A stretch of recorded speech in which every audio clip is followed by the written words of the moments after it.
Here we go. Let's do this. We are asked to find the slope of the tangent line to y equals x squared minus 3 at 1, negative 2. And just so conveniently, we have a point here. So we've got the point, well, it gave us 2, 1, which is kind of interesting, and then the point 1, negative 2. That would be right here.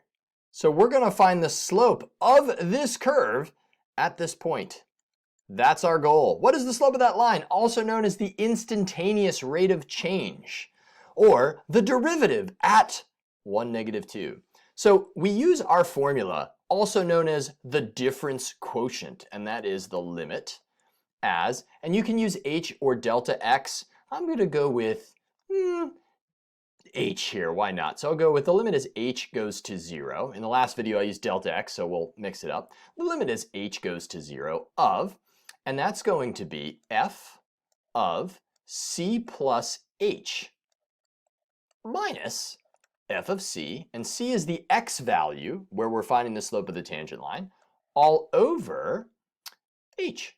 And again, h could be delta x as well. So what do we do here? Well, if I want the slope of the tangent line at x equals 1, that's our c value, essentially, and f of c would be this value right here. So I plug in everything, and it's as simple as that. We went over the y behind this in a previous video, so now it's just plug and chug.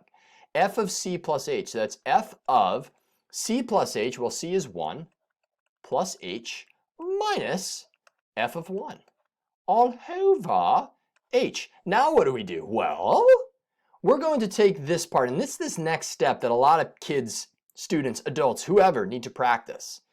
We get confused often with what does f of 1 plus h mean? Well, let me just remind you, what does f of, let's just say, 3 mean? Well, that means to plug 3 into the function, so that'd be 3 squared minus 3, which is equal to 9 minus 3, which is 6. So when you see f of something, it means plug it into the function rule, and this rule says square stuff and then subtract 3. Okay, so we've got the limit. We don't want to get rid of that limit because we haven't evaluated it yet, but we've got f of 1 plus h, so that means we're going to plug 1 plus h into there. F of anything means plug it into the function, so 1 plus h squared minus 3. So that's the f of, think of it as stuff, part, that's done. Minus f of 1, well, f of 1 is negative 2. So that's minus a negative 2. Boom, all over h. Now, the whole reason why we did an entire chapter on limits is so that, well, when we got to doing limits with derivatives and with other things, you'd be sleek with it, and I know you're going to be just that now. So the rest of this problem, think about it in this sense, it's just now taking a limit. So we've done the derivative part essentially, or finding the slope part, we just now need to evaluate it. So I'm going to square this out, 1 plus h squared, remember, we'll do this off to the side, a little bit of side quest action. 1 plus h times 1 plus h, that's what I'm doing when I'm doing this part out. So I'm going to do the h's first. H times h is h squared. 1h and another 1h, that's outer and inner. Ooh, that's going to be plus 2h. Again, h plus h, and then 1 times 1. So I'm just foiling there. Minus 3 minus a negative 2 all over h. Okay, so let's keep going. Let's just keep simplifying this thing down. There's certainly some things that we can simplify in the numerator. So we get the limit as h goes to 0 of, ooh, it's a long process, h squared plus 2h. This is 1 minus 3 is negative 2. Minus a negative 2 is like doing a plus 2. Negative 2 plus 2 is 0. Ah, the story's unfolding a bit more. This is the same as, well, you get 0 over 0 if you plug in 0 at this point. Man, so let's factor out an h, the greatest common factor up top, the greatest factor of them all. And that gives you this, where the h's will divide out, and so now we'll have the limit as h goes to 0 of h plus 2. If you plug 0 into that, you'll get 0 plus 2, which is equal to 2. Now, what does that represent? That represents the slope of this line, which is pretty believable. I mean, if you look at this line, it's practically over 1 up 2 if you were doing the secant line slope. So at that instant, at 1 comma negative 2, the slope of this function, x squared minus 3, is 2 at that instant in time. That's it. Very sweet. We're using the difference quotient. We plug in our values. That's the part you might want to practice again and again, going from here to here. and then we're simplifying and taking a limit like we know how, like bosses. Gives you the slope. So that's it. Now I'm going to show you on the second half of this video how to do this with the alternative definition of the derivative. If you don't need to go beyond that, then that's fine. You can leave it here and we're good. If you're not good and you're like, I got to do the alternative definition, here we go.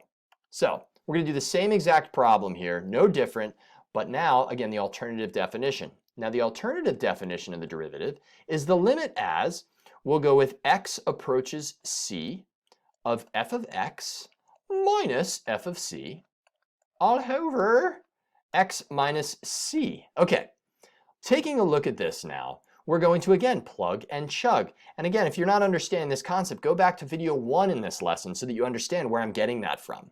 We're going to plug and chug. We've got the limit as x approaches c of, well, what's f of x? It's this function right here. That is that value. So we've got x squared minus 3. It's this function itself. Minus, we're now going to do f of 1. We'll evaluate that one shortly.